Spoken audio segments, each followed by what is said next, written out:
Hello friends, welcome to grow with CV. I hope कि आप सभी बढ़िया होंगे। सो फाइनली ऑलमोस्ट 1 मंथ हो चुका है और आज एक 1 मंथ के बाद जो है मैं आपके लिए वीडियो रिकॉर्ड कर रही हूँ। इस बीच जो है 1 से या 2 से 3 शॉर्ट्स मैंने अपलोड किए थे, ठीक है, बट वीडियो अपलोड नहीं हो पाया। सो उसके लिए फर्स्टली सॉरी एंड कुछ रीजंस थे जिनकी वजह से वीडियोज़ नहीं आ रहे थे, ठीक है।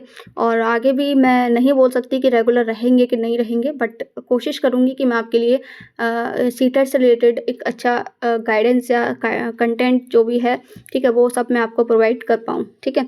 बाकी अगर मैं कहूँ यहाँ पर तो क्या हम डिस्कस करने वाले हैं, सबसे पहले डिस्कस करेंगे कि आपका जो नोटिफिकेशन है वो डिले क्यों हो रहा है, कब तक नोटिफिकेशन आने की जो उम्मीद है, ठीक है।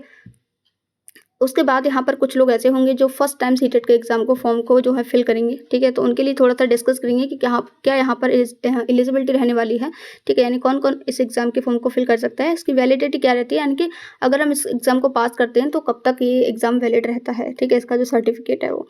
और मैं यहाँ पर कुछ ऐसे अपने तरफ से नहीं बोलूँगी, सब कुछ प्रूफ के साथ आपके साथ यहाँ पर डिस्कस करूँगी कि कब तक नोटिफिकेशन आ सकता है, किस मंथ में आपका एग्ज़ाम हो सकता है, सब कुछ इस वीडियो में डिस्कस करेंगे। वीडियो पर चैनल पर नए हो चैनल को सब्सक्राइब कर लेना। वीडियो अच्छी लगे तो प्लीज़ वीडियो को लाइक ज़रूर कर देना और अपने फ्रेंड्स के साथ वीडियो को शेयर कर देना, जिससे बहुत से लोग सीटेट की नोटिफिकेशन को लेकर के जो पैनिक हो रहे हैं उनका जो पैनिक होना है वो बंद हो जाए, ठीक है। और सबसे पहले बता दूं कि 2011 से जो है आपका ये एग्ज़ाम कंडक्ट करवाया जा रहा है, ठीक है। वो बहुत साल हो चुके हैं, तब से लेकर अभी तक सिलेबस चेंज नहीं हुआ है, जो भी चीज़ें हैं उनमें कोई बदलाव नहीं आया है। बीच में जो आपका बदलाव आया था वो एलिजिबिलिटी को लेकर के आया था, तो थोड़ा सा वो मैं आपको यहाँ पर डिस्कस करके बता दूंगी। एंड सिलेबस आपका सेम है, ठीक है। और अगर कुछ चेंज आया है 11 से लेकर के अभी तक, तो वो आया है लेवल ऑफ क्वेश्चंस के जो लेवल है, ठीक है, वो थोड़ा-सा अप हो गया है, ठीक है। पहले जो क्वेश्चंस थे, एक लाइन में क्वेश्चन पूछ लिया जाता था, अब वही क्वेश्चन आपसे, ऐसा नहीं है कि अगर आपके कॉन्सेप्ट क्लियर हैं तो आप क्वेश्चन नहीं कर पाएँगे। देखिए, अगर आपके कॉन्सेप्ट क्लियर हैं तो आपको चाहे एक लाइन का क्वेश्चन बना करके दे दिया जाए या फिर 4 से 5 लाइन का क्वेश्चन हो, आई थिंक आपके लिए मैटर नहीं करता है, ठीक है। अगर आपके कॉन्सेप्ट्स क्लियर हैं तो आपको चाहे छोटा क्वेश्चन दिया जाए या बड़ा क्वेश्चन दिया जाए, आप इजीली उसको सॉल्व कर पाते हैं, राइट। सो मैं यहाँ पर आपसे कहूँगी कि आप जो है अपने कॉन्सेप्ट्स को सीखने पर फोकस करें, अपनी जो थ्योरीज जो इसमें रहती हैं उनको लर्न करें, तो आप इजीली, आपको पेपर बिल्कुल भी टफ नहीं लगेगा। प्रीवियस ईयर क्वेश्चंस करने हैं, ये सब करना है, ठीक है। चलिए, ये चीज़ें तो मैं बाद में डिस्कस करेंगे। आज जो मेन चीज़ है वो नोटिफिकेशन एलिजिबिलिटी की है, वो डिस्कस कर लेते हैं। बाकी आप लोग प्लेलिस्ट चेक कर लेना, मैंने बहुत सारी वीडियोस जो है आपको साथ शेयर की हुई हैं सीटेट एग्जाम को लेकर के, स्ट्रेटेजी को लेकर के, गाइडेंस को लेकर के। अगर आपको कोई भी किसी भी टॉपिक में प्रॉब्लम है तो आप नीचे कॉमेंट सेक्शन में कॉमेंट कर देना। उस टॉपिक से रिलेटेड मैंने अगर वीडियो बनाया रखा होगा तो मैं वीडियो आपके साथ शेयर कर दूंगी, या फिर आप खुद भी उस वीडियो को, यानी कि जो टॉपिक है, जो प्रॉब्लम है आपकी, उसको सर्च करके यूट्यूब पर सर्च कर सकते हैं। उस प्रॉब्लम को सर्च करके लिखना है आपको बाय ग्रो विद सीवी, तो आपके सामने वीडियो आपको मिल जाएगा, ठीक है। मोस्टली मैंने सारे जो प्रॉब्लम्स होती हैं एक सीटेट स्टूडेंट को जो प्रॉब्लम आ सकती हैं, वो सारी मैंने इस चैनल पर कवर कर रखी हैं। तो आपको डेफिनेटली आपकी प्रॉब्लम से रिलेटेड सॉल्यूशन इस चैनल पर, सीटेट से रिलेटेड सॉल्यूशन इस चैनल पर आपको ज़रूर मिल जाएगा, ठीक है।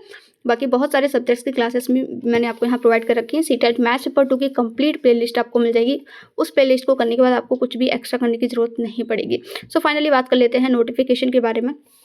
सो इसके लिए हम डिस्कस करेंगे थोड़ा सा प्रीवियस डेटा, ठीक है। प्रीवियस डेटा के अकॉर्डिंग यहाँ पर बात करेंगे। तो सबसे पहले बात करती हूँ मैं जो 2024 में आपका एग्जाम हुआ था उसके बारे में। तो देखिए, 2024 के अगर मैं डेटा की बात करती हूँ तो 7 मार्च, 1 मिनट में इसका कलर चेंज कर लेती हूँ, दैट आपका यहाँ पर कौन सा कलर ठीक रहेगा, वाइट, ठीक है, ठीक है। तो सबसे पहले बात कर लेती हूँ मैं, तो यहाँ पर जो आपका नोटिफिकेशन था वो आया था 7 मार्च को, ठीक है। 7 मार्च को आपका नोटिफिकेशन आया था 2024 में, ठीक है। उसके बाद इसका साइज थोड़ा बड़ा हो गया है। उसके बाद आपका क्या आया था, उसके बाद आपका आया 2 अप्रैल। 2 अप्रैल को थी इस एग्ज़ाम की लास्ट डेट। ये तो मिक्स हो रहा है कलर, वेट,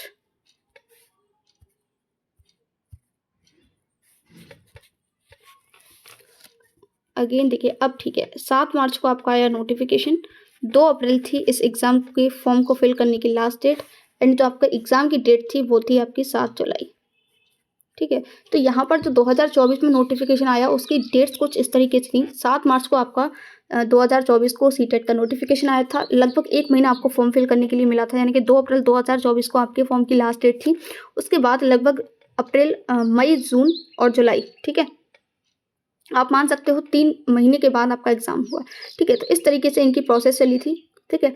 तो मार्च में नोटिफिकेशन आना चाहिए अगर हम लास्ट नोटिफिकेशन की बात करते हैं, और इसको लेकर के मैंने एक वीडियो 1 मंथ पहले बनाया भी था कि आपका जो नोटिफिकेशन है आपको मार्च के महीने में डेफिनेटली देखने को मिल जाएगा। बट आज हो चुकी है आपकी 24 मार्च और ऑलमोस्ट आपका मार्च खत्म होने को है, और मैं कह सकती हूँ कि बहुत जल्द आपका अप्रैल स्टार्ट हो जाएगा। तो नोटिफिकेशन में डिले हुआ है, तो इसके लिए मैं आपको लेकर के चलती हूँ 2023 के लिए, ठीक है। तो 2023 का डेटा क्या कहता है, थोड़ा सा उस पर बात कर लेते हैं। तो 2023 में आपका क्या हुआ था, 27 अप्रैल यहाँ पर जो आपका नोटिफिकेशन है वो हुआ था डिले, ठीक है। 27 अप्रैल 2023 को आपका आया था नोटिफिकेशन, एंड यहाँ पर आपका 26 मई जो है इसको फॉर्म फिल करने की लास्ट डेट थी। यानी कि लगभग अगर मैं कहूँ तो 1 महीना आपको फॉर्म फिल करने के लिए यहाँ पर भी मिला था, ठीक है। तो 1 मंथ आपको जरूर मिलेगा फॉर्म फिल करने के लिए, फॉर्म फिल करने की टेंशन आपको नहीं लेती है। अब बात कर लेते हैं एग्जाम डेट की। थी यहाँ पर एग्जाम डेट क्या थी, तो यहाँ पर जो आपकी एग्जाम डेट थी वो थी 20 अगस्त 2023। 20 अगस्त 2023 को आपका एग्जाम हुआ था, और हाँ ये एग्जाम आपका ऑफलाइन थे, ठीक है। सो यहाँ पर देखिए 27 अप्रैल को आपका नोटिफिकेशन आया, 26 मई इसकी लास्ट डेट थी, तो जून जुलाई अगस्त 3 महीने आपको यहाँ पर भी मिले, है ना। तो बिल्कुल एग्जैक्ट चीज़ें हैं, जैसा कि हमने 2024 में देखा वैसा ही हमने 2023 में देखा।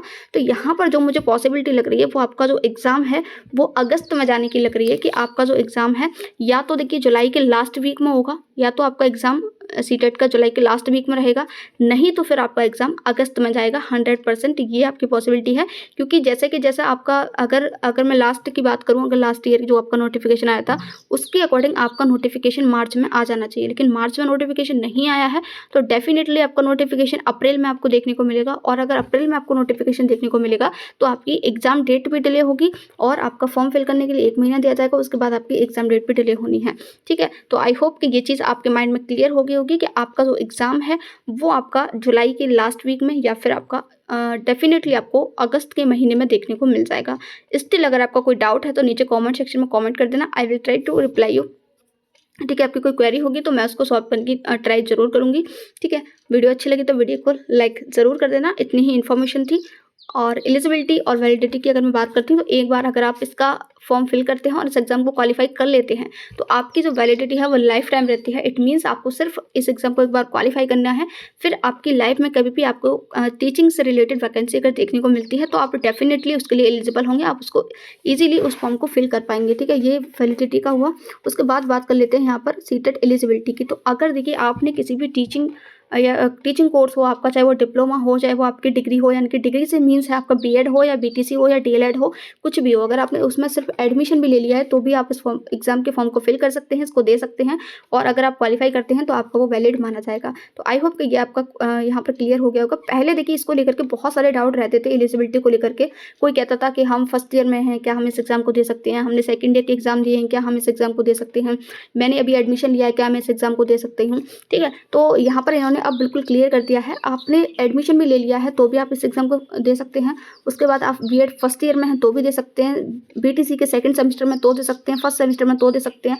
यहाँ पर इन्होंने इतनी सी बात कह के कि आपने एडमिशन भी लिया है तो भी फिल कर सकते हो। तो आप यहाँ पर चाहे किसी भी सेमेस्टर में हो, आपके एग्जाम हुए हैं नहीं हुए हैं, किसी भी ईयर में हैं, आप डेफिनेटली इस एग्जाम के फॉर्म को फिल कर सकते हैं। आई होप कि ये दोनों चीज़ें आपकी क्लियर हो गई होंगी, ठीक है। एक थोड़ा सा यहाँ पर और बता देती हूँ कि यहाँ पर इस एग्जाम को क्वालिफाई करने के लिए आपको कितनी जो है कट ऑफ, आपको कितने मार्क्स लाने होते हैं, ठीक है। तो अगर मैं बात करती हूँ जनरल कैटेगरी की तो यहाँ पर 90 मार्क्स आपको लाने होते हैं 150 में से, और अगर मैं बात करती हूँ ओबीसी एससी एसटी की तो यहाँ पर आपको 150 में से 82 मार्क्स यहाँ पर लाने होते हैं। अगर आप इतने मार्क्स ले आते हैं तो आप इस एग्ज़ाम को क्वालिफाई कर लेते हैं। बस इतना ही आपको करना होता है, यहाँ पर कोई एक्स्ट्रा कट ऑफ नहीं होती है, ये आपके मार्क्स जो है फिक्स हैं, कॉमन कट ऑफ होती है, इसी को आपको क्वालिफाई करना होता है। Thank you so much for watching this video. मिलते हैं नई वीडियो में नई टॉपिक के साथ। Till then have a nice day.